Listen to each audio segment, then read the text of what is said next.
దేవుని వాక్యాన్ని చదువుకుందాం. ఆదికాండ గ్రంథం 42వ అధ్యాయం.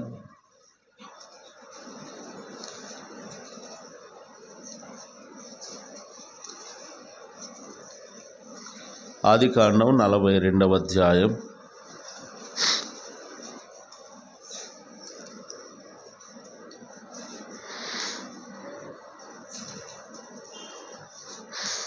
పద్దెనిమిదవ వచనాన్ని చదువుకుందాం. 42:18 పేజీ నంబర్. ఆదికాండం ఎక్కడ ఉంటుందో తెలుసు కదా, దానియేలు గ్రంథం తర్వాత ఉంటుంది. మరి ఇంతసేపు తిప్పుతున్నారు శబ్దాలు. ఆదికాండానికి కూడా బైబిల్ ఇంతసేపు శబ్దాలు తిప్పాలా? 42:18. మూడవ దినమున యోసేపు వారిని చూచి, నేను దేవునికి భయపడువాడను, మీరు బ్రతుకున్నట్లు దీనిని చేయుడి. మరలా చదువుకుందామా. మూడవ దినమున యోసేపు వారిని చూచి, నేను దేవునికి భయపడువాడను, మీరు బ్రతుకున్నట్లు దీనిని చేయుడి. చిన్న ప్రార్థన. కరుణా సంపన్నుడైన మా ప్రియ పరలోకపు తండ్రి, మీ పరిశుద్ధమైన ఘననామానికి వందనాలు చెల్లిస్తున్నాం. చదవబడిన మాటలను మా కొరకు దీవించండి. మీరే మాతో మాట్లాడండి. మీ ఆత్మ ద్వారా మాతో మాట్లాడితేనే మాకు అర్థమవుతుంది. మేమందరము నీ పాద సన్నిధిలో నేర్చుకోవడానికి చేరి వచ్చాం. మీ ఆత్మ సహాయాన్ని మెండుగా అనుగ్రహించండి. ఇదిగో ప్రభువా, నిలబడిన నన్ను కూడా మరుగు చేయండి. నీ బలమైన వాక్కులు ఇదిగో ప్రభువా మా మధ్య ఆత్మ ద్వారా పలికించమని మా ప్రభువును మా రక్షకుడైన యేసుక్రీస్తు వారి అసమానమైన అద్వితీయమైన నామములో వేడుకొని ప్రార్థిస్తున్నాము తండ్రి, ఆమేన్. ప్రభునందు పిల్లారా, మనం చదువుకున్న ఈ భాగములో యోసేపు అనే వ్యక్తి మనకు తెలియని వ్యక్తి కాదు. దైవగ్రంథమైన బైబిల్లో శ్రేష్టమైన యవనస్తులను గురించి మనము ఆలోచన చేస్తుంటే, ఆదికాండము నుండి ప్రకటన గ్రంథం వరకు ఉన్న భక్తి కలిగిన, దేవుని యందు భయభక్తులు కలిగిన, యవన కాలములోనే దేవుని కొరకు నమ్మకంగా జీవించిన యవనస్తుల జాబితా మనం తయారు చేయాలంటే మొదటి పేరు ఎవరిది రాస్తాం? వరుస క్రమంలో కూడా యోసేపుదే రాస్తాం. ఉన్నవారిలో కూడా యోసేపు అగ్రగణ్యుడే. వరుసలో కూడా యోసేపు ముందుంటాడు. కాబట్టి యోసేపు ఒక శ్రేష్టమైన యవనస్తునిగా మనం బైబిల్లో చూస్తాం. యోసేపు ఇరుకు ఇబ్బందుల గుండా వెళ్ళాడు, కష్టాల గుండా వెళ్ళాడు. చెయ్యని నేరానికి శిక్ష అనుభవించిన వాడు యోసేపు. నేరం చేసి కాదు, చెయ్యని నేరానికి కదా. కొన్ని పోలికలు యేసుప్రభుతో కూడా కొన్ని పోలికలు మనం పోల్చుకోవచ్చు యోసేపుని. చెయ్యని నేరానికి శిక్ష అనుభవించిన వాడు యోసేపు. అబద్ధ సాక్ష్యమును బట్టి శిక్ష పొందినవాడు యోసేపు. ఇలాగూ అనేక మంచి లక్షణాలు యోసేపులో మనకు కనబడతాయి. యోసేపుని గురించి ఒక్కొక్కళ్ళు ఒక్కొక్క మాట చెప్పండి అభిప్రాయాన్ని. యోసేపుని గురించి మీరేమనుకుంటున్నారు అని మీ దగ్గర మైకి పెట్టి అడిగితే ఒక్కొక్కరు కనీసం యోసేపుని గురించి ఒక్కొక్కటి చెప్పగలరు. అంటే ఒకరు చెప్పింది చెప్పకుండా అన్ని సంగతులు యోసేపుని గురించి మనము చెప్పవచ్చు.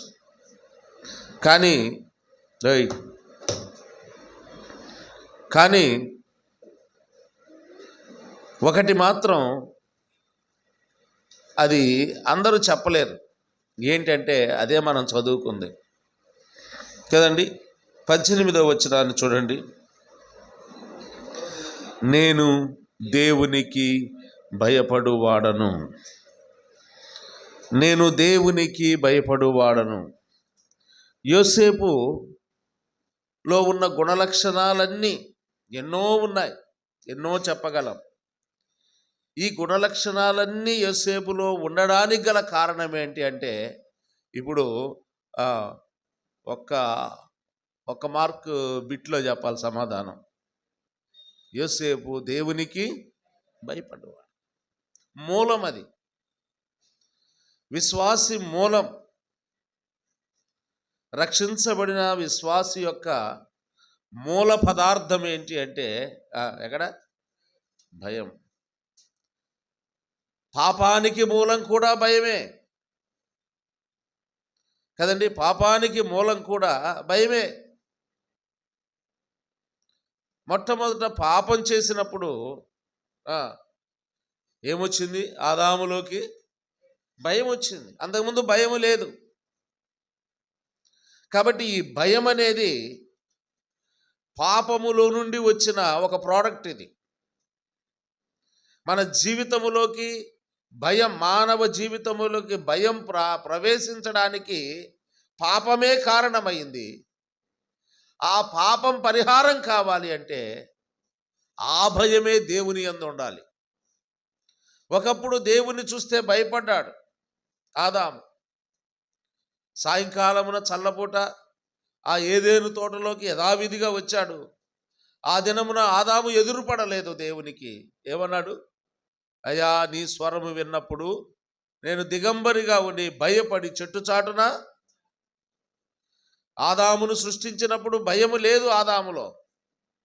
ఆదాము చేసిన అతిక్రమ క్రియను బట్టి భయము ప్రవేశించింది. ఆ భయమును బట్టి దేవుని యొద్దకు రాలేకపోయాడు. ఒక రకంగా అది పాజిటివ్లో కూడా తీసుకోవచ్చు. దేవుడంటే ఏమొచ్చింది? భయం. ఈ భయం అనేది నెగిటివ్లో ఉంది, పాజిటివ్ సెన్స్లో కూడా తీసుకోవచ్చు. ఇక్కడ యోసేపు దేనికి ఎవరికి భయపడుతున్నారు? అన్నలకు భయపడలేదు, పరిస్థితులకు భయపడలేదు, ఉపద్రవాలకు భయపడలేదు.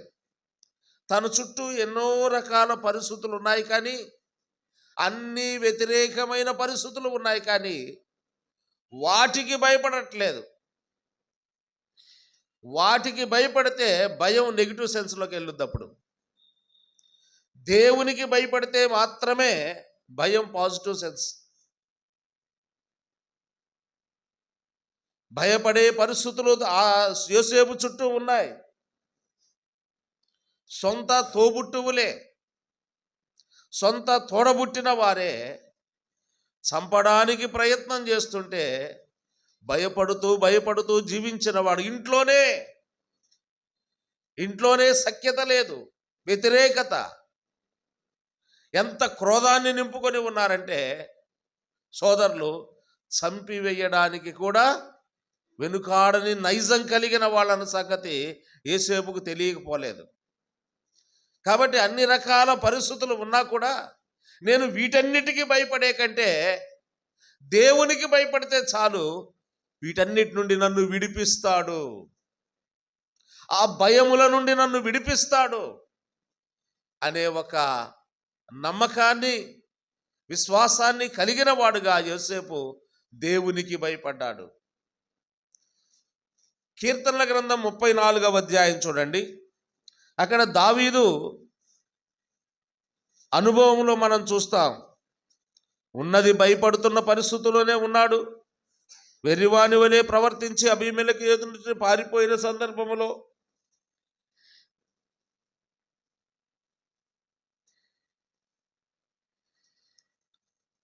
పరిస్థితి మనకు తెలుసు. దావీదు ఏ పరిస్థితుల్లోనూ భయాందోళనమైన పరిస్థితుల్లో ఉన్నాడు, ప్రాణభయం చేత ఉన్నాడు, ఏ సమయంలో ఏం జరుగుతుందో తెలియని పరిస్థితుల్లో ఉన్నాడు. కానీ 4వ వచనాన్ని చదవండి, ఏమంటున్నాడు?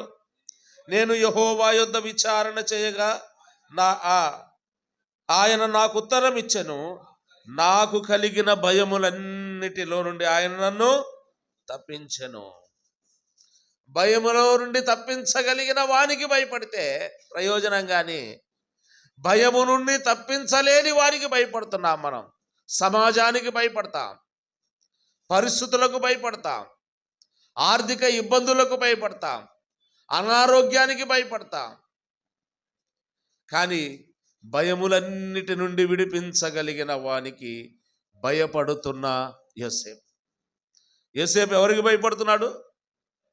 ఇక్కడ దేవునికి అని ఉంది. ఆ దేవునికి అనే దగ్గర ఇప్పుడు ఈ వచనాన్ని తీసుకొని జత చేసి చెప్పండి, సెంటెన్స్ చేయండి, దాన్ని ఒక సెంటెన్స్ చేయండి. భయములన్నిటినీ విడిపించగలిగిన వానికి భయపడుతున్నా యోసేపు స్టేట్మెంట్ కాబట్టి అది భయములన్నిటినీ విడిపించగలిగిన వానికి నేను భయపడుతున్నాను. మనం ఎవరికి భయపడుతున్నాం? భయము లేకపోలేదు, మనకు భయం అనేది ఉంది. కానీ ఏ విషయాల్లో భయం ఉండదు తెలుసా? చెప్పండి, ఏ విషయాల్లో భయం ఉండదు? దైవ సంబంధమైన విషయాల్లో మనకు అసలు భయం ఉండదు. దైవ సంబంధమైన విషయాల్లో భయం ఉండదు. ఎగ్జామ్కి వెళ్ళాలి, టయానికి వెళ్తామా, ఆలస్యంగా వెళ్తామా? పిల్లలు స్కూలుకు పంపించాలి, దేవుని సన్నిధికి రావాలి, భయము లేదు. భయం ఉంటే దేవుని సన్నిధికి వచ్చే విషయంలో అశ్రద్ధ చెయ్యం మనం. యోసేపు అంటున్నాడు, నేను దేవునికి భయపడువాడను. ఇతరులు యోసేపు గురించి ఇస్తున్న స్టేట్మెంట్ కాదు ఇది. ఇతరులు ఒకవేళ యోసేపు గురించి, యోసేపు చాలా దేవుని యందు భయభక్తులు కలిగిన వాడండి అని చెప్పడం కాదు. యోసేపు తానే మాట్లాడుతున్నాడు, నేను దేవునికి భయపడువాడను. ఒక చిన్న ప్రశ్న వేసుకుందాం. ఈ మధ్యాహ్న కాల సమయములో మనము చెప్పగలమా ఈ మాట? నేను దేవునికి భయపడువాడను అని చెప్పగలిగే స్థితిలో మనమున్నామా? ఆదాము చెప్పేశాడు, అయ్యా నీ స్వరం విన్నప్పుడు, ఎందుకు రాలేదు నా ఎదురుగా వచ్చి కనపడలేదంటే, నీ స్వరం విన్నప్పుడు నేను భయపడ్డాను, భయపడినందువల్ల రాలేకపోయాను నేను. మనం కూడా దాన్ని కన్వర్ట్ చేసుకోవచ్చు కదా. ఆలస్యంగా ఎందుకు, అయ్యా నీ దగ్గరికి రావడానికి కొంచెం భయం వేసి కొంచెం ఆలస్యంగా వస్తున్నాను అయ్యా మందిరానికి అని కూడా చెప్పచ్చు. మనం టాలెంటెడ్ కదా. ఆ రోజు ఆదాం కూడా భయపడే కదండి రాంది ఆయన దగ్గరికి. మేము కూడా ఆదివారం ఆలస్యంగా రావడానికి కారణం ఏంటి? భయం. ఆదాము భయపడ్డాడు. భయపడినందువల్ల ఆదాముకు పశ్చాత్తాపం దొరికిందండి. అందుకే యెహోవా యందు భయభక్తులు గలవారు అని ఎన్నిసార్లు ఉంటుంది చెప్పండి బైబిల్లో? ఎన్నోసార్లు ఉంటుంది. మనకి లెక్కేయడానికి ఓపిక నశించాలి, అన్నిసార్లు ఉంటుంది. యెహోవా యందు భయభక్తులు గలవారు. భక్తి బ్రహ్మాండంగా ఉంది మనకి. మన భక్తి అంతా ఎప్పుడు కనపడుద్ది చెప్పండి? చెప్పండి, ఏ రోజు కనపడుద్ది? మన భక్తి ఏ రోజు కనపడుద్ది? సూపర్గా కనపడే రోజు 4 రోజుల్లో ఉంది.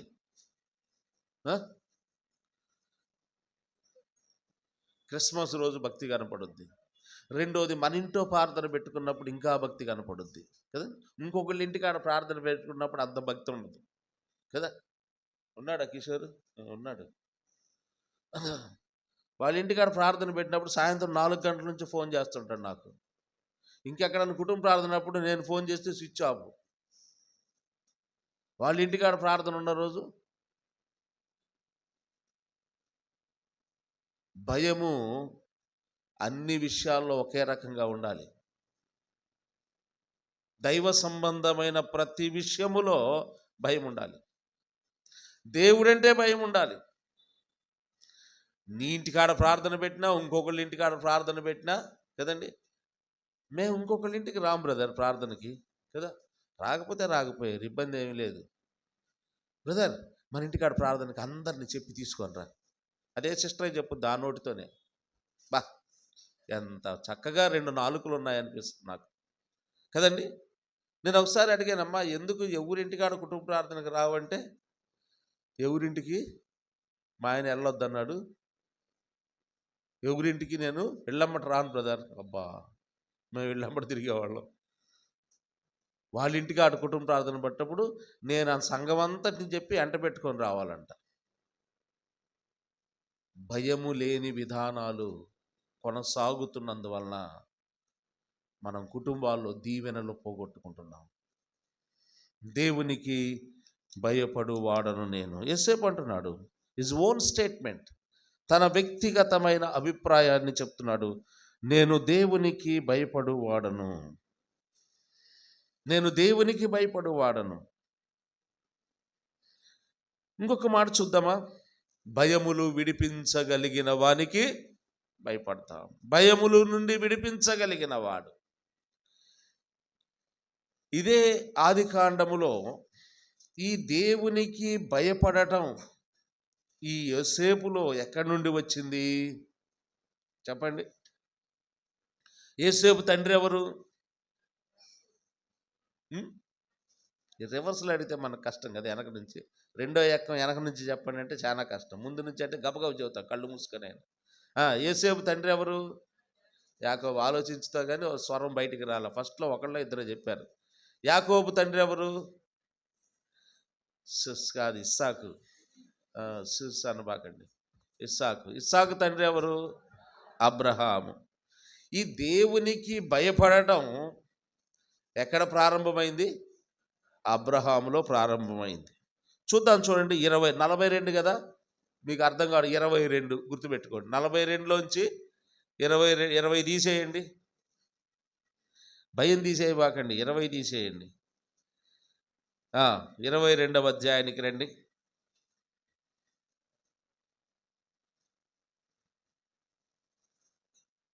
12వ వచనం చదవండి. 10వ వచనం నుండి. అప్పుడు అబ్రహాము తన కుమారుని వధించుటకు తన చెయ్యి చాపి, యెహోవా దూత పరలోకము నుండి అబ్రహామా అబ్రహామా అని, చిత్తము ప్రభువా అన్నాడు. ఆ చిన్నవాని మీద చెయ్యి వేయకము, అతన్ని ఏమీయూ చేయకము.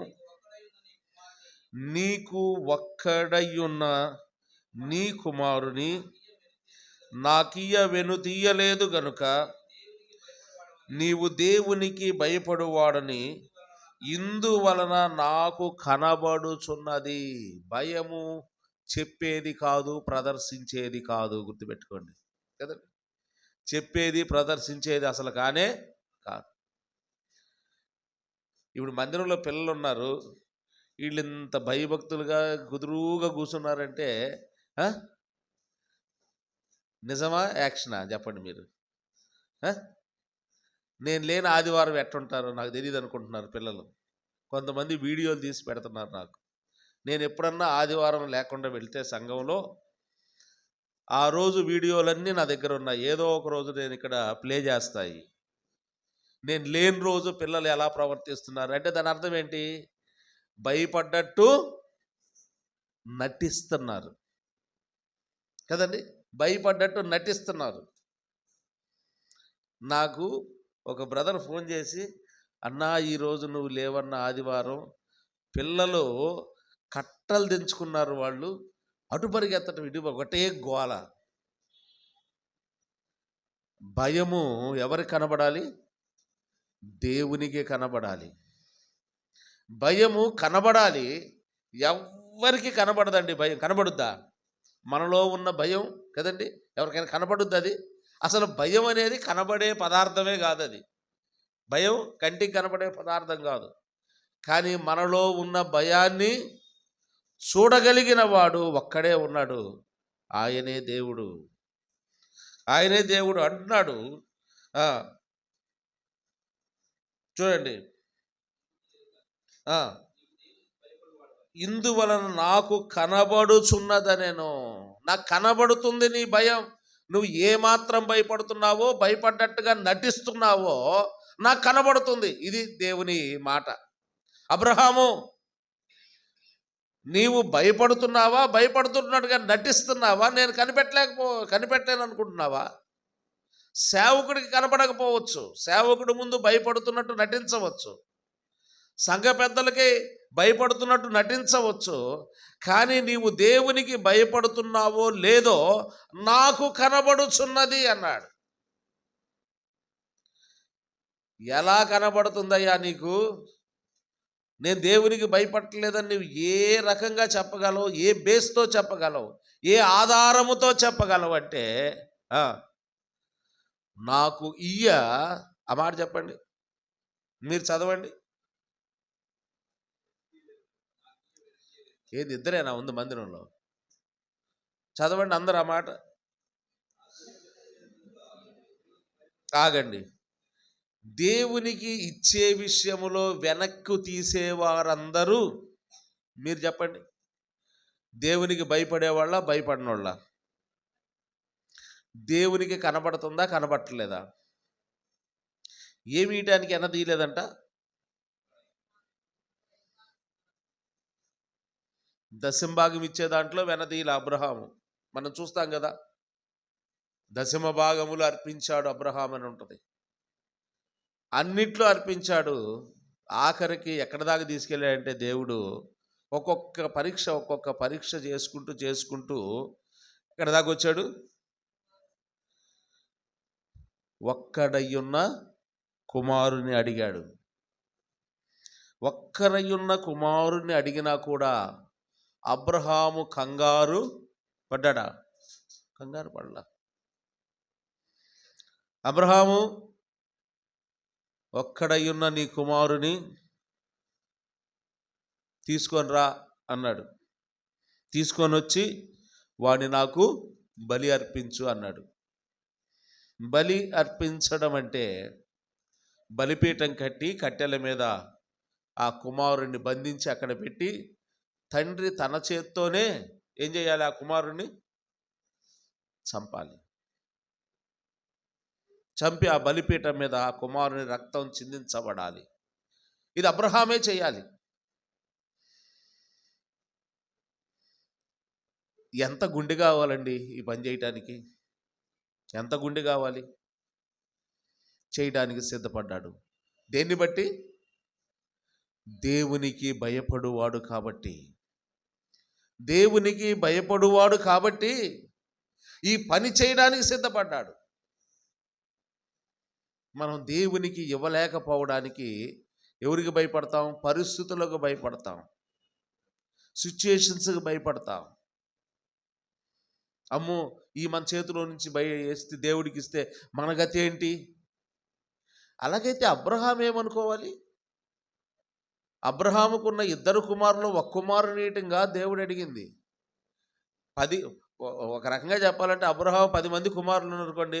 అబ్రహాం దశంభాగం కుమారుల్లో కూడా కుమారుల్లో కూడా దశంభాగం అంటే 9 మంది ఉన్నారు కదా అని ఒక కుమారుడు ఇచ్చేద్దుడు కావాల. అబ్రహాముకు ఉంది ఒక్కడే కుమారుడు. నీకు ఉన్నది ఒక్కడే. ఆ ఒక్కడిని నాకు ఇయడానికి నువ్వు వెనుదీయలేదు.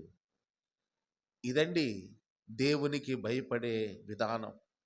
దేవునికి ఇచ్చే విషయంలో మనం వెనక్కి తీస్తూ మనం దేవునికి భయపడుతున్నాము అంటే అది పచ్చి అబద్ధం. దేవుణ్ణి కూడా అబద్ధికుడిగా చేయడమే. దేవునికి ఇచ్చే విషయంలో అబ్రహాము ఆ మాట ఎప్పుడైతే విన్నాడో,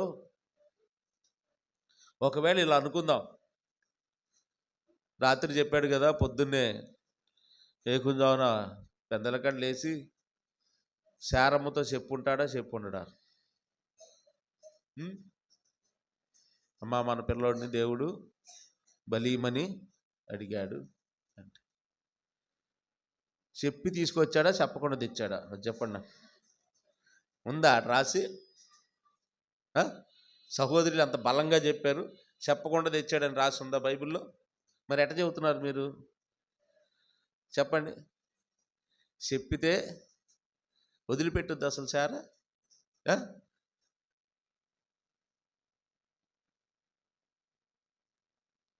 ఒకవేళ వందనానికే కనపడి దేవుడు నీకొక్కడయ్యున్న నీ కుమారుణ్ణి, అయ్యా పేరు ఏం పెట్టావు?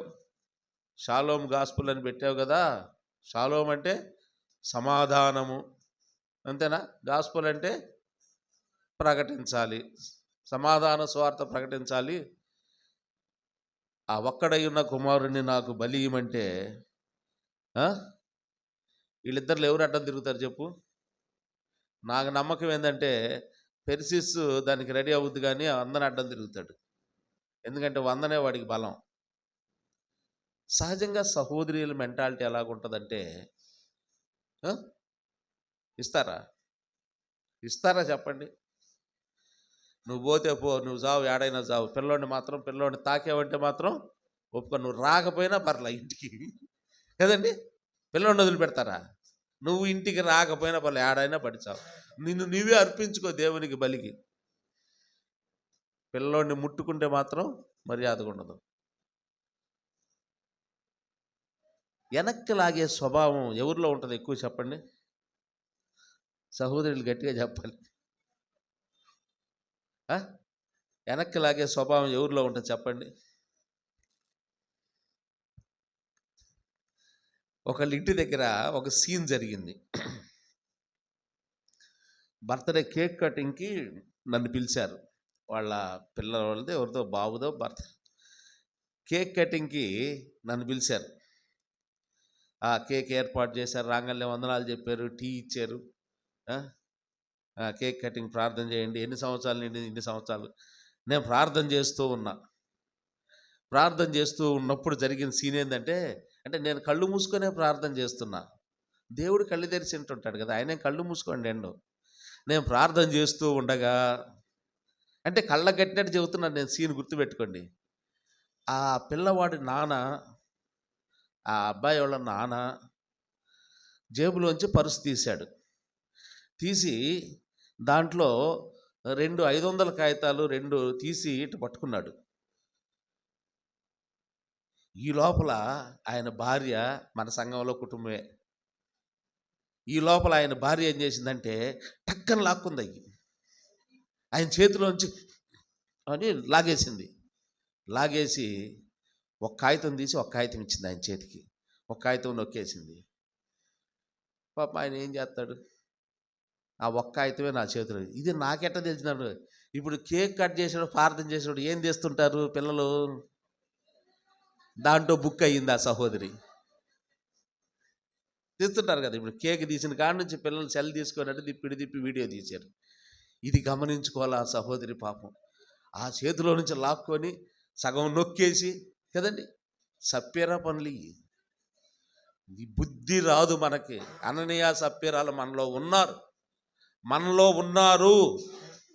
మన స్వభావంలో ఉన్నారు. లాక్కొని ఇచ్చింది. ఆ తర్వాత నేను అనుకుంటున్నాను, ఇంటికి పిలిచి ప్రార్థన చేయించుకొని 500 రూపాయలు ఇచ్చారు. నిజంగా వీళ్ళు దేవుడు దీవించుగా కానీ మనసులో అనుకున్నాక ఒక అరగంటకి టప వీడియోలు వచ్చినాయి నాకు. వాళ్ళ పిల్లలు నాకు వీడియోలు పోస్ట్ చేశారు. చూడండి మేము ఎంత బాగా తీసామన్నట్టు వాళ్ళ టాలెంట్ ప్రదర్శనలు నాకు పంపించారు వీడియోలు. సరే, ఎడకో పోతా ఆ వీడియోలు చూస్తూ ఉంటే ఒరే ఎంత ప్రేమ ఉంది సేవకుడి మీద. నా సంఘంలో ఉన్న సహోదరులకి ఎంత ప్రేమ ఉంది సేవకుడి మీద అని ఎవరు పట్టించారు చెప్పండి? ఇది ఇప్పుడు ఆ వీడియో నా దగ్గర లేదు, డిలీట్ అయిపోయింది. అడగబాకండి, ఎవరని అడగబాకండి. ఆ వీడియో ఆల్రెడీ నా దగ్గర డిలీట్ అయిపోయింది. ఇది సెల్ పాడైపోతే, హ్యాగ్ అయిపోతే ఏమవుద్ది? పోతాయి. కానీ ఆయన చూసుంటాడు కదా. నీవు ఇచ్చే విషయంలో వెనక తీసినప్పుడల్లా ఒక రికార్డు ఆయన దగ్గర ఉంది. అది ఎక్కడికి పోదు. పోయినసారి నేను అడిగాను చింటూని, ఏందిరా నిన్న ఆదివారం హరిబాబు గారు మాట్లాడిన మెసేజ్ పెట్టలేదు ఏంటంటే, నువ్వెందుకు ఆ సెల్ జోలికి వెళ్ళావు అన్నాడు నన్ను. అరే నేనేం చేశాను రా అంటే, నువ్వు దాని జోలికి ఎందుకు వెళ్ళావు అన్నాడు. ఏదంటే వాడు నా మీద రిపోర్ట్ చేశాడు, వాడు శ్రీకర్ గారు. ఏంది వీడియో సరిగ్గా మెసేజ్, అది నేను వచ్చేది జూమ్, అది కొంచెం జూమ్ చేసా, ఆయన ముఖం కనపడట్లేదని కొంచెం పెద్దగా ఉంటుంది, జూమ్ చేసి వెళ్ళా. అది ఏదో జూమ్ చేసినప్పుడు అది ఏమైందో అక్కడి నుంచి అసలు మెసేజ్ రికార్డే కాలేదు, వాయిస్ రికార్డే లేదు, వట్టి మోగ లాగుంది అన్నాడు. అంటే పోయిన ఆదివారం చేసిన మెసేజ్ సోమవారానికి డిలీట్ అయిపోయింది, అది పనికి రాకుండా పోయింది. కానీ దేవుని దగ్గర రికార్డ్ అయి ఉంటుంది. దేవుడు అంటున్నాడు ఇక్కడ, నీవు భయపడుచున్నావన్న సంగతి. అబ్రహాము ఎంత వివేకం కలిగిన వాడంటే, చెప్పాల్సిన దేవుడికి దేవుడు ఇచ్చాడు, దేవుడు అడుగుతున్నాడు. ఎవరిది ఎవరికి ఇస్తున్నాం మనం? దేవునిది దేవునికే ఇస్తున్నాం. దేవుడు ఇచ్చిన దాన్నే దేవుడు అడుగుతున్నాడు. శారాకి చెప్పాల్సిన అవసరం, శారా వాళ్ళ అమ్మా నాన్నోళ్ళు ఇచ్చింది కాదు, వాళ్ళు ఇచ్చిన ఆస్తి కాదు అడుగుతుంది. దేవుడు నీకిచ్చింది ఆయన అడుగుతున్నాడు. అడిగేది ఎందుకు? మనకు అన్యాయం చేయడానికా?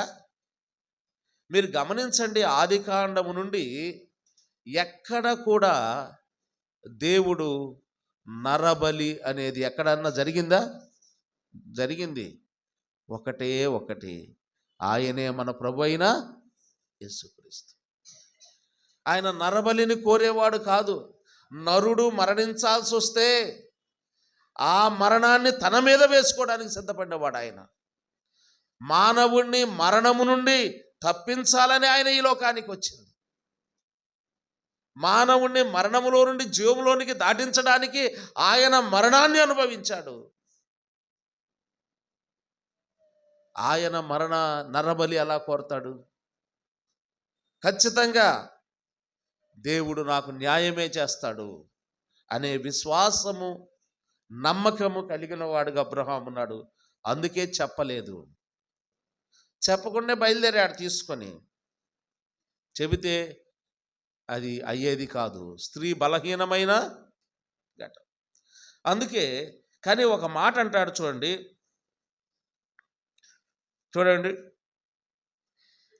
7వ వచనం, వారిద్దరూ కూడి వెళ్ళుచుండగా. ఎంత బాగుందండి మాట. వారిద్దరూ కూడి వెళ్ళుచుండగా. ఎక్కడికి వెళ్తున్నారండి? వారిద్దరూ కూడి ఎక్కడికి వెళ్తున్నారు నాకు చెప్పాలి. దేవునికి బలి అర్పించడం. ప్రతి ఆదివారమున మనము కూడి వచ్చేది దేనికి? ఆత్మ సంబంధమైన బలి అర్పించడానికి. ఆత్మ సంబంధమైన బలి అర్పించడానికి వారిద్దరూ కూడి వెళ్ళుచుండగా, బలి అర్పించడానికి, దేవుణ్ణి గణపరచడానికి, దేవుణ్ణి ఆరాధించడానికి వారిద్దరూ కూడి వెళ్ళుచుండగా. చదవండి. ఇస్సాకు తన తండ్రి అయిన అబ్రహాముతో, నా తండ్రి అని పిలిచెను. ఏమి నా కుమారుడు? అప్పుడు అతడు, నిప్పులను కట్టెలు ఉన్నవి, కానీ దహన బలికి గొర్రెపిల్ల ఏదని అడుగగా.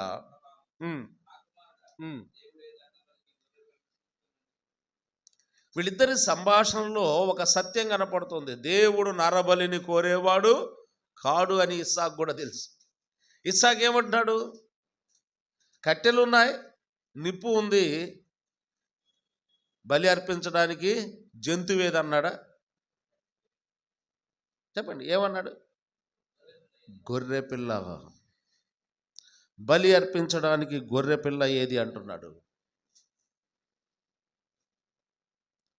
బలి అర్పించబడవలసింది గొర్రెపిల్ల.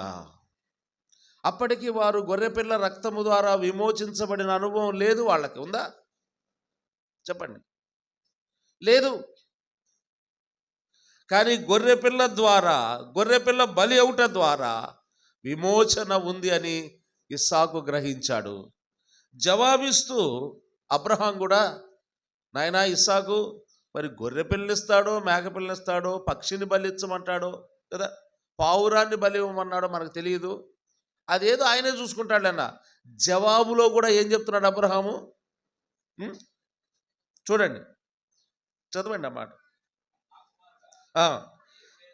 దహన బలికి ఏదో ఒకటి చూసుకుంటాడులే అనలా, స్పష్టంగా ఉంది. ఇప్పుడు చెప్పండి, వీరిద్దరూ స్పష్టమైన విధానంలో వెళ్తున్నారు ప్రభువుని ఆరాధించడానికి. ఏదో మెకానికల్గా రావడం లేదు, స్పష్టమైన సిద్ధపాటు కలిగి వస్తున్నారు ఆరాధనకి. ఎంత సిద్ధపాటు అండి, ఎంత సిద్ధపాటు! స్పష్టమైన సిద్ధపాటు. ఆ సిద్ధపాటు కలిగి బలి అర్పించడానికి వెళ్తున్నారు కాబట్టి ఇద్దరిలో చక్కటి అవగాహన ఉంది ఆరాధన పట్ల. గొర్రెపిల్ల ద్వారా విమోచన. గొర్రెపిల్ల దేవుడే. ఇప్పుడు ఇస్సాకైతే తెలియక అడిగాడు, అబ్రహాముకు తెలియదండి ఎవరిని అర్పించాలి. అక్కడికి పోయినాక ఎవరు కాళ్ళు చేతులు కట్టేయాలి? కాళ్ళు చేతులు కట్టేయడానికి తాడు తీసుకున్నాడు ఇంటికాడ. ఎవరు కాళ్ళు కట్టేయడానికి? తన కుమారుని కాళ్ళు చేతులు కట్టేయడానికి తాడు పెట్టుకున్నాడు. తన కుమారుని పరుండబెట్టుకోవడానికి కట్టెలు గాడిద మీద మోపిస్తున్నాడు. తన కుమారుని దహించిన తర్వాత ఆ కట్టెల మీద ఉన్న తన కుమారుని దహించడానికి అగ్ని కూడా తీసుకొని వస్తున్నాడు. తన కుమారుని దహించడానికి అగ్ని తీసుకున్నప్పుడే తెలుసు ఇది అగ్ని దేని కొరకు? తన కుమారుని దహించడానికి. ఇన్ని ఉన్నా కూడా తన మనసులో మరలా ఒక పక్కేమన్నాడు, గొర్రె పిల్లను దేవుడే. బ్లైండ్ వర్షిప్ కాదండి ఇది, గుడ్డి ఆరాధన కాదు. అనేక సార్లు మనము ప్రభువుని ఆరాధిస్తున్నాము సంవత్సరాల తరబడి. అవగాహన లేని ఆరాధన, ఆలోచన లేని ఆరాధన. ఆరాధన అంటే ఎప్పుడు పడితే ఎప్పుడు వచ్చి ఆ రొట్టె రసం తింటమే ఆరాధన అనుకుంటున్నారు. కాదు కాదు. ఆరాధన అందిందా? నిచ్చినేసుకో, లేకపోతే అందిందా అంట, అందకపోతే నిచ్చినేసుకుంటా. మనం లేటుగా పోతే ఆరాధన అందదు. ఆరాధన అందేదేంటి, అందందేంది? ఆరాధన దేంతో చేస్తున్నావు? ఆత్మతో, సత్యముతో. ఆరాధన అవగాహన లేదు ఇంకా చాలా మందికి. ఎంత క్లారిటీగా వెళ్తున్నారు, స్పష్టమైన ఆరాధన. గొర్రెపిల్ల కావాలి అంటున్నాడు. అయ్యా గొర్రెపిల్ల కాదురా, నువ్వేరా అని కూడా అనలేదు. ఇది అతని విశ్వాసానికి నిదర్శనం. గొర్రె పిల్లను దేవుడే చూసుకుంటాడంటే తన మనసులో ఇస్సాకున్నట్టే దేవుడే ఆ గొర్రె పిల్ల సంగతి చూసుకుంటాడు నాయన అని చెప్పాడు. అంత మాత్రమే కాదు, పనివారితో ఏం చెప్పాడు చూడండి.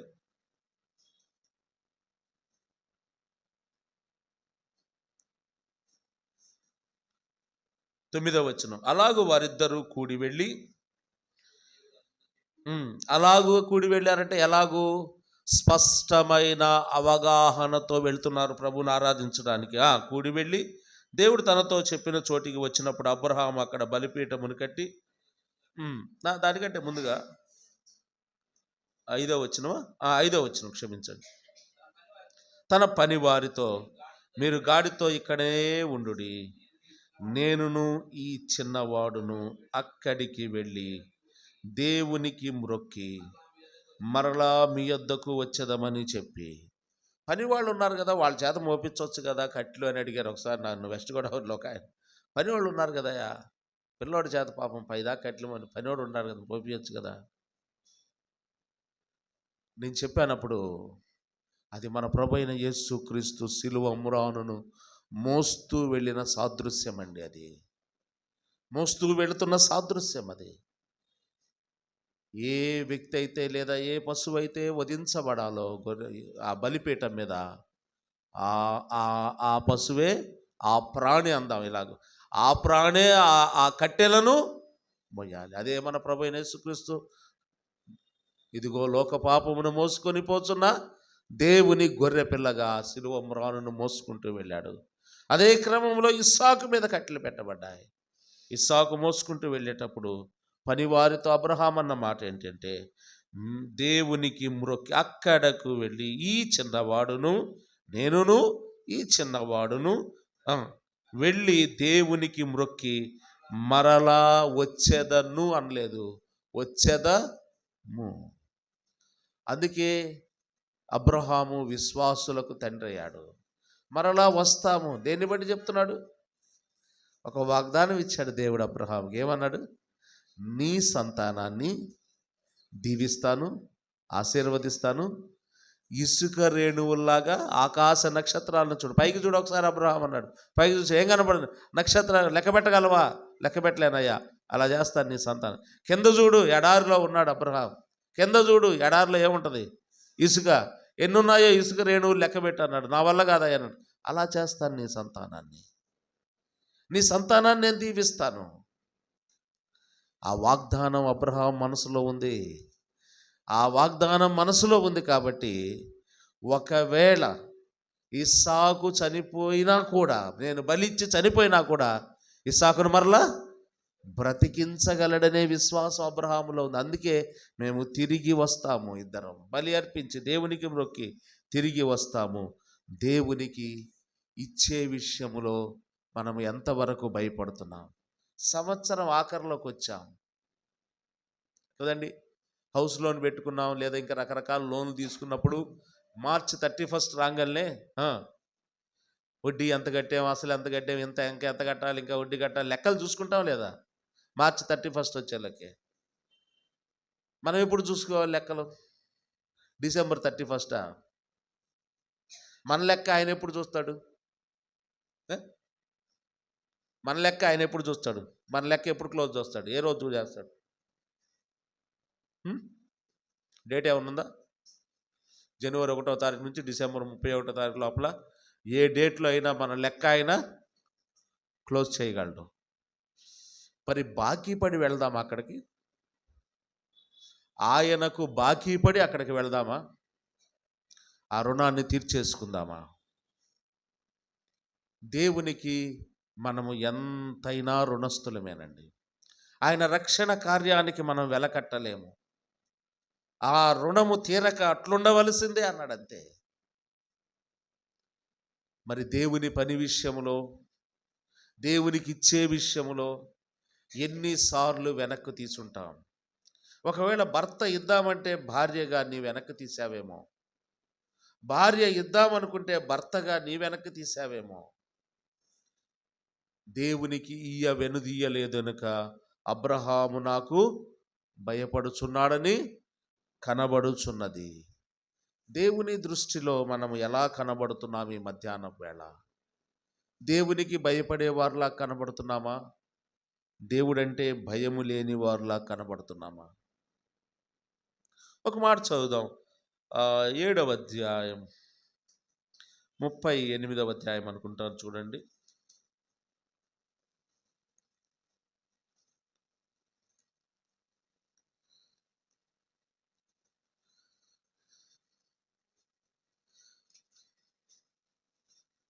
ఆదికాండం 38వ అధ్యాయం 6వ వచనం, 7వ వచనం చదవండి. 38 అధ్యాయం 38 పేజీ నంబర్ 32. యూదా జ్యేష్ఠ కుమారుడైన ఏరు యెహోవా దృష్టికి చెడ్డవాడు గనుక యెహోవా అతనిని, ఆ మాట పలకడానికి బాధగా ఉంది, చెడ్డవాడు అన్నాడు. చెడ్డవాడిని ఆయన ఏం చేస్తాడు? చంపించను కాదు. సరిగ్గా చదవండి. ఇలాగ ఎవరినన్నా చేశాడా? ఏరు లేడు. ఒకవేళ ఆయన భార్య దగ్గరికి వచ్చి ఏరు చచ్చిపోయిన మరుసటి రోజు వచ్చి, అమ్మా ఏరున్నారంటే, ఏరు లేరయ్యా అంట. ఏరు లేరు. ఏమైందమ్మా? షుగర్ ఎక్కువై చచ్చిపోయాడు. చెప్పుద్దామా? ఏం చెప్పుద్ది? నా భర్త చెడ్డవాడు గనుక యెహోవా చంపేశాడు. బెల్షజరు, ఆ రాత్రియే బెల్షజరు హతుడాయను. ఏమి ఇవ్వక చచ్చాడు చెప్పండి? బెల్షజరు ఏమి ఇవ్వక చచ్చాడు? ఇవ్వకే చచ్చాడు వాడు కూడా. ఏమి ఇవ్వలేదు. నాకు రావలసిన ఘనత ఏమాయను? అక్కడ మీరు గమనించండి, బెల్షజరు యెహోవాను గణపరచలేదు.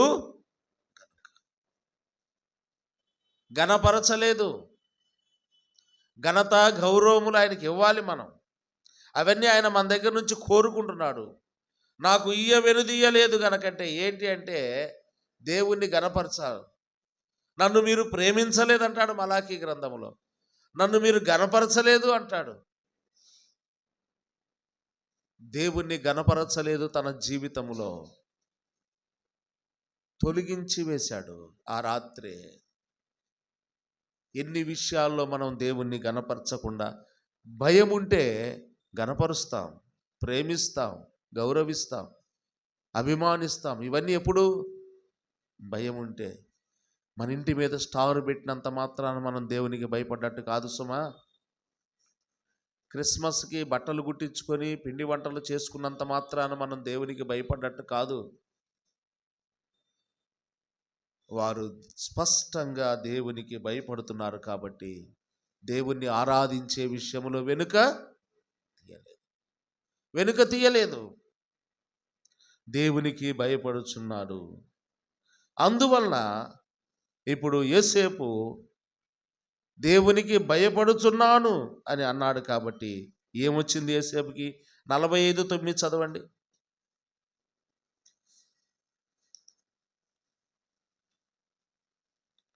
45:9 ఆది కాండమే.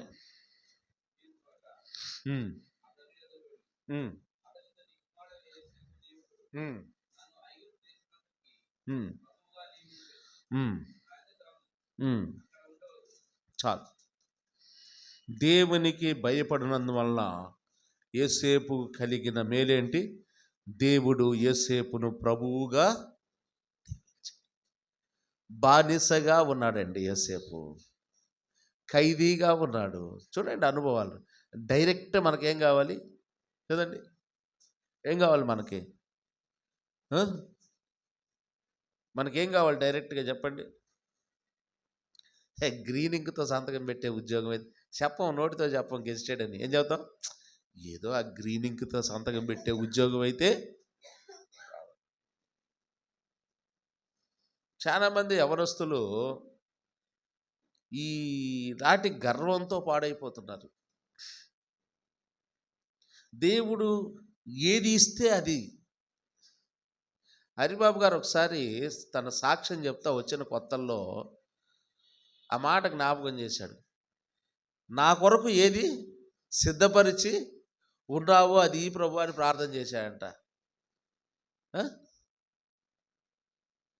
మనం ప్రార్థనలో కూడా మనం ఏ ఉద్యోగం కావాలో కదండి, అది అవ్వాలి, ఇది అవ్వాలి,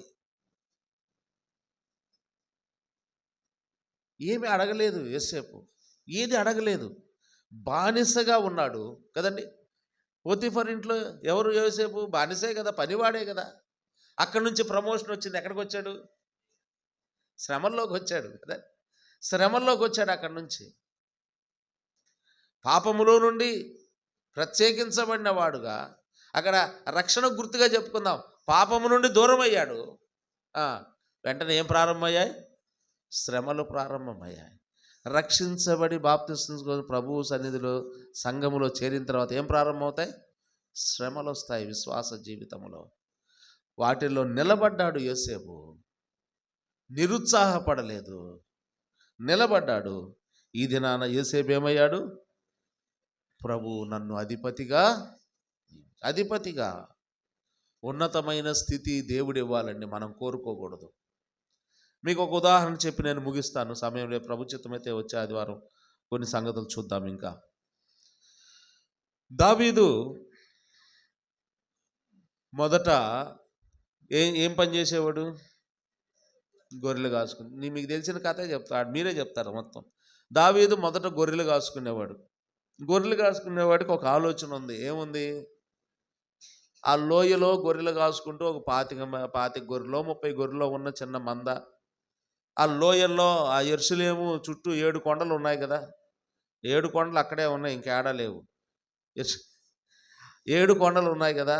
మోరియా పర్వతము, అన్ని సియోను పర్వతం ఉన్నాయి అక్కడ, బైబిల్లో ఉన్నాయి వివరాలు. ఆ 7 కొండల లోయల్లో ఈ గొర్రెలను మేపుకుంటూ అలా పైకెత్తి తల చూస్తే ఆ యెరూషలేం పట్టణము, ఆ కొండ మీద కట్టబడిన పట్టణం, అది పైనుంది. అక్కడ సౌలు రాజుగా ఉన్నాడు, అంతఃపురం, అవన్నీ అందంగా కనబడ్డాయి. ఒక్కసారి చూసి రావాలనుకున్నాడు పాపం గొర్రెలు కాసుకునే అబ్బాయి. ఏమన్నాడు? అక్కడ ఒక ప్రార్థన చేశాడు. ఏం ప్రార్థన చేశాడు? దేవా, నేను ఎక్కలేనంత ఎత్తైన కొండపైకి నన్ను ఎక్కించు ప్రభా. ఏ ఉద్దేశంతో? ఎక్కించినాక నన్ను ఆడు సింహాసనం మీద కూర్చోబెట్టి అన్నాడా? జస్ట్ చూసి రావడానికి. ఒకసారి అంటే ఈ గొర్రెలు కాచుకునేవాడిని ఆడదాకా రానియరు. అసలు దాని అర్థం అది. రాణిస్తారా? యెరూషలేము పట్టణంలోకి ఎంట్రీ ఉంటుందా వీళ్ళకి? ఉండదు. జస్ట్ ఒక్కరోజు చూసి వచ్చే అవకాశం నాకు కల్పించి ప్రభువా అని ప్రార్థన చేశాడు.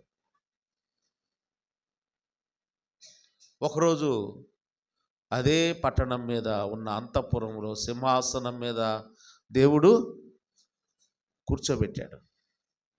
ఎన్ని సంవత్సరాలు? 40. తర్వాత వాళ్ళ కుటుంబంలోంచి ఆ సింహాసనం పోయిందా? పోలా. చరిత్ర ఉన్నంతవరకు గమనించండి. దావీదు కుటుంబంలో నుండి ఆ సింహాసనాన్ని తీసివేయలేదు ఆయన. అసలు ముందు డైరెక్ట్గా సింహాసనం మీదకి వెళ్ళాడా? అది నా ప్రశ్న. ముందేం చేశాడు? సౌలుకి దయ్యం పడితే, రే సితారా వాయించేవాడు ఎవడన్నా అంటారా ఈ ఏరియాలో? సితారా వాయిస్తే దెబ్బకి దయ్యం పోద్దంట అన్నాడు. ఎవడో ఉన్నాడయ్యా ఒకడు అన్నాడు. ఎవడాడు? వాడు గొర్రెలు కాసుకుంటూ ఆ సితారా ఒకటి పట్టుకొని టైంపాస్ వాయించుకుంటాడు. బాగా వాయిస్తాడయ్యా, అయితే పిలువ అన్నాడు. వెళ్ళాడు. దయ్యం పట్టిన రాజు ఫస్ట్ ఉద్యోగం అండి. మనమైతే పారిపోతాం. వాడు బాలుడు దావీదు దయ్యం పట్టిన రాజు కూర్చొని ఉన్నాడు.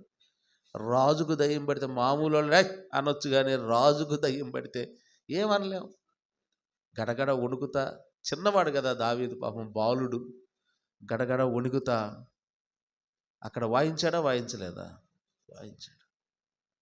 అప్పుడు ఏదో డబ్బులో బంగారమో ఏదో కాస్త ఇచ్చి ఉంటాడు దావీదికి. అరే ఆ దుప్పటే, ఆ నల్లటి దుప్పటే, గొర్రెలు కాచుకునేవాళ్ళు నల్ల దుప్పటే, ఆ నల్ల దుప్పటి ఒకటి కొత్తది కొనుక్కోలేకపోతే వీడికి ఒక కొత్త దుప్పటి ఇచ్చి పంపించండి. తీసుకున్నాడా? తీసుకోలేదా?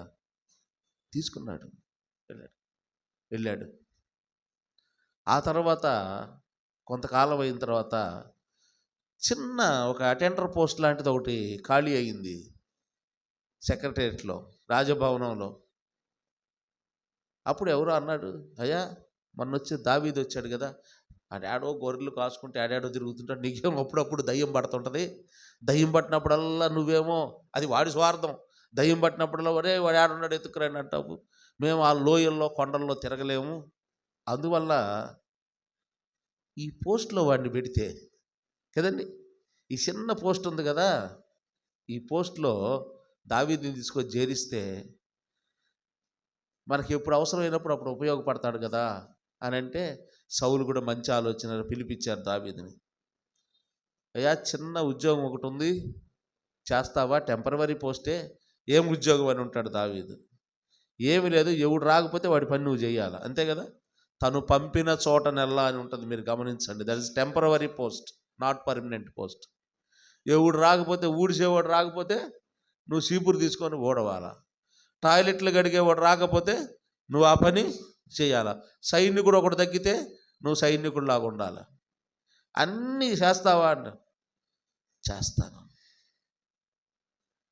దావీదు ఆశ ఏంటి? ప్రార్థన చేశాడు కదా, నేను ఎక్కలేనంత ఎత్తైన కొండ, ఆ కొండ మీదకి తీసుకొచ్చాడు కదా దేవుడు. ఇది దేవుని ప్రణాళికని గ్రహించాడు. నేను అడుగుతున్నాను, ఈ కొలువు దావీదుకి ఇచ్చేటప్పుడు దావీదు అభిషేకించబడినవాడా కాదా? మీరు చెప్పండి.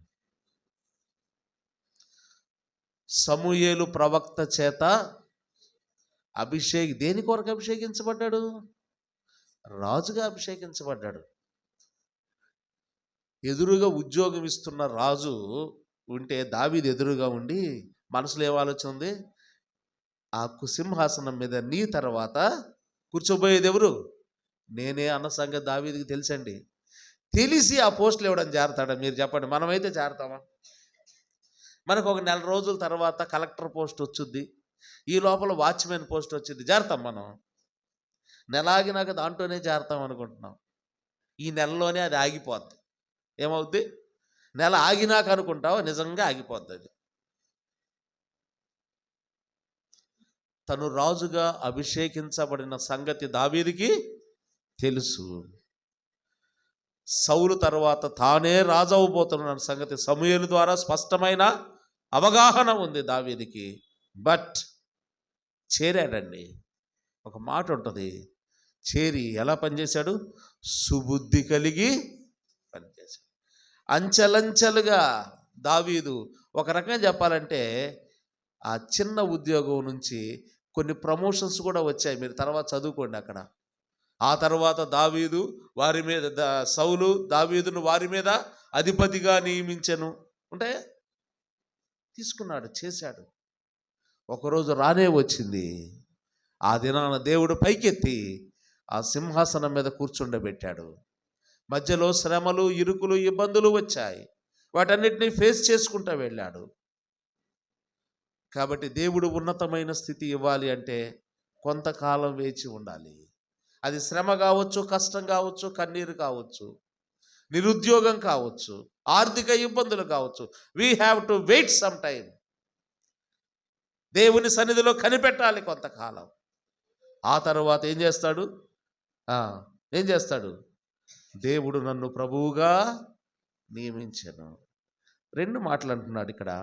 నేను దేవునికి భయపడువాడను, దేవుడు నన్ను ప్రభువుగా. ఒక సెంటెన్స్ చేయండి. నేను దేవునికి భయపడువాడను, దేవుడు నన్ను ప్రభువుగా నియమించాడు. దేవునికి భయపడే వారిని దేవుడు నియమిస్తాడు. దేంట్లో నియమిస్తాడో, దేని కొరకు నియమించుకుంటాడో మనకు తెలియదు. దేవునికి భయపడే వారికి నియామకాలు ఉంటాయి కదండి. తెలంగాణలో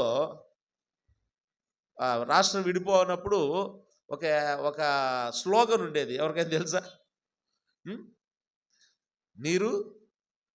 నీళ్లు నియామకాలు వాళ్ళ స్లోగన్.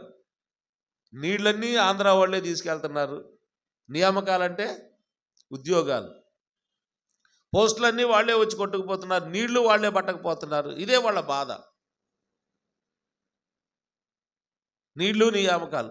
ఈ ఆంధ్ర వాళ్ళని మనం వదిలించుకుంటే మన ఉద్యోగాలన్నీ మనకే వచ్చేస్తాయి అన్నారు. ఇప్పుడు అంటున్నారు 10 ఏళ్ళు ఉండాయని అసలు ఏ ఉద్యోగాలు ఇవ్వలేదు. నియామకాలు ఇచ్చేది దేవుడు. ప్రియులారా, గుర్తుపెట్టుకోండి. దేవునికి భయపడ్డాడు కాబట్టే తను ఏ చిన్న పనికైనా కూడా ఇష్టపడ్డాడు దావీదు. దేవునికి భయపడువాడు, అందుకే ఇచ్చించాడు. కాబట్టి నేను దేవునికి భయపడువాడను, దేవుడు నన్ను ప్రభువుగా ఎలా నియమించాడు? ప్రభువుగా నియమించాడు. చెరసాలలో నుండి సింహాసనం మీదకి తీసుకుని వెళ్ళాడు దేవుడు నియమించాడు. దేవునికి భయపడేవారైతే దేవునికి వెనుక తీయని వారు. యోసేపు ఏ విషయంలో వెనక తీయలేదండి, ఏ విషయంలో వెనక తీయలేదు. ఆ యోసేపు క్యారెక్టర్ అంతా మీకు తెలిసి నేను దాని వరకు వెళ్ళట్లేదు. ఎట్లాంటి పరిస్థితులు వచ్చినా కూడా దేవునికి భయపడడానికే ప్రాధాన్యత. ఎవ్వడికే భయపడలా. ఎదురు తిరిగితే చెరసాల్లో వేస్తారని తెలిసినా కూడా దేనికి భయపడ్డాడు? దేవుడికే భయపడ్డాడు. వేస్తే వేసారులే. భయపడక వెనుకు తీయని వాడు. ఇందును బట్టి నీవు దేవునికి భయపడుచున్నావని నాకు. అబ్రహాములో దేవునికి భయపడుతున్న విధానము అది 4th జనరేషన్, అంతేనా? 2nd, 3rd, 4th generation. ఇస్సాకు తర్వాత తరం, యాకోబు తర్వాత తరం మనవడు. యోసేపు ముదిమనవుడండి అబ్రహాముకి. ముదిమనవుడైన అబ్రహాముతో ప్రారంభమైన ఆస్తులు వచ్చాయో లేవో కానీ 4వ తరానికి ఏమొచ్చింది? దేవునికి భయపడే విధానం.